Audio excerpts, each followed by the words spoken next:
Hello everyone, তোমরা সবাই কেমন আছো? আশা করি তোমরা খুবই ভালো আছো। আমিও খুব ভালো আছি।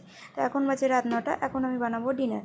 তো আজকে বানাবো কুমড়ো আলুর তরকারি, ছোলা দিয়ে আর লুচি।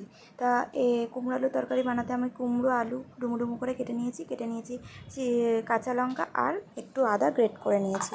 তা প্রথমে আমি কি করব, কড়াটা ভালো করে গরম করে তার মধ্যে সর্ষের তেল দিয়ে এর মধ্যে 5 ফোড়ন, তেজপাতা, শুকনো লঙ্কা ভালো করে ফোড়ন দিয়ে দেবো।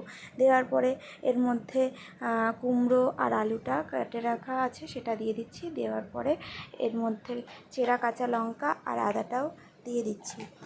দিয়ে আমাদের নুন, হলুদ আর অল্প জিরে গুঁড়ো দিয়ে ভালো করে কষানো হয়ে যাওয়ার পরে জল দিয়ে ঢাকা দিয়ে রেখে দেবো। এবার মেখে নিচ্ছি ময়দা লুচি বানানোর জন্য। তো একটা বোলের মধ্যে ময়দা নিয়েছি, তার মধ্যে নিয়েছি নুন, চিনি আর সাদা তেল দিয়ে ভালো করে ময়াম দিয়ে ভালো করে মেখে নিচ্ছি।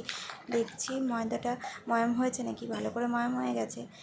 এরপরে আমরা ময়দাটা জল দিয়ে ভালো করে মেখে নিচ্ছি। ভালো করে ঠেসে মেখে নিলাম। দিয়ে ময়দাটা একটু স্ট্যান্ডিং টাইম দেওয়ার জন্য একটুখানি ঢেকে রেখে দিয়েছি তেল মাখিয়ে। এদিকে দেখছি যে তরকারিটা একদম হয়ে গেছে।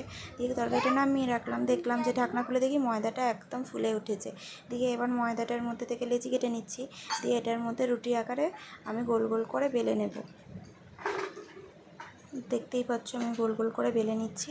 গোল গোল করে বেলে নেওয়ার পর আমি এটাকে 4 টুকরো করে নেব, কারণ আমি লুচিগুলো ত্রিকোণাকার বানাতে চাই। ওই জন্য একটু ইউনিক স্টাইলে বানাবো, সেই জন্য দেখতে ভালো লাগবে।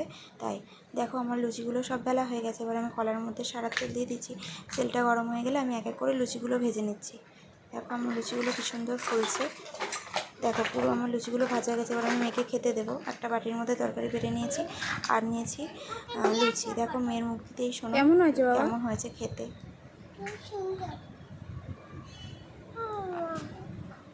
কী খাচ্ছ তুমি? আর যদি আমার এই ভিডিওটা আপনাদের ভালো লেগে থাকে তাহলে আমার এই ভিডিওটা একটা লাইক করে দেবেন। আর অবশ্যই আমার চ্যানেলটাকে সাবস্ক্রাইব করে আমার পাশে থাকবেন। আপনাদের পাশে থাকা আমার খুব দরকার।